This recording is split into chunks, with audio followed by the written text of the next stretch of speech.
ఆశానా మాత్రం శుచి శుభ్రతతోటి మంచి హైజీనిక్ ఫుడ్ అందరికి అందించాలని మా చిన్న ప్రయత్నం. మొదటగా స్టార్ట్ చేస్తున్నాం, చిన్నగా స్టార్ట్ చేస్తున్నాము. ఇదైతే ఇప్పుడు నాన్ ఏసీ కాకతీయ హోటల్ 369 పేరు ఉంటుంది. నా పేరు బాలవీలత. మా అబ్బాయి సూర్యతేజ, కల్పన. మా అబ్బాయి నడిపిస్తారు హోటల్. తప్పకుండా అందరూ వచ్చి అందరూ ఆహారం కానీ మంచి మీకు నచ్చిన ఫుడ్, మీకు ఏమన్నా మా వల్ల ఏమన్నా చిన్న చిన్న ఏమన్నా మిస్టేక్స్, ఏమన్నా రివ్యూస్ ఏమన్నా ఉన్నా కూడా మాకు మీరు తప్పకుండా చెప్పగలుగుతారు. చెప్పండి, మీ ఫీడ్బ్యాక్ తప్పకుండా ఇవ్వాలి. ఎందుకంటే మేము ముందు ఇంకా కొంచెం డెవలప్ చేయాలని అనుకుంటున్నాము.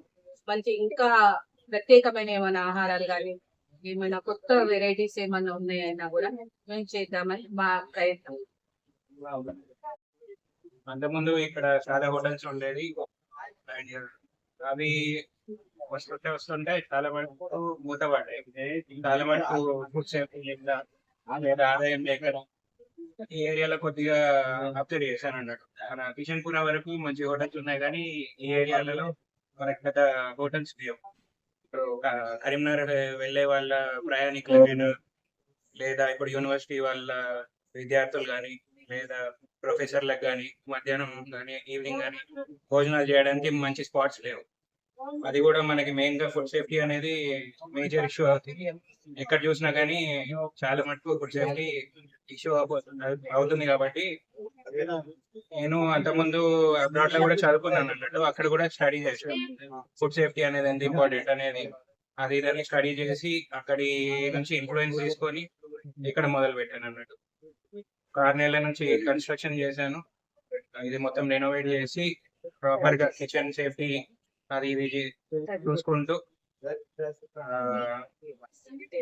ఇక్కడ మాకు అంటే సేవ చేయడానికి కానీ మేనేజ్మెంట్ కానీ అంత దగ్గరుండి చేయిస్తున్నాను అన్నట్టు.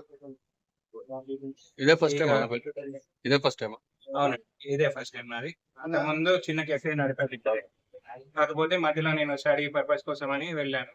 మళ్ళీ ఇప్పుడు వచ్చాక ఇక మన కెఫే కంటే ఇక్కడ హోటల్ ఇంపార్టెంట్, అన్ని రకాల భోజనాలు అందించడం ఇంపార్టెంట్ అని అర్థమైంది.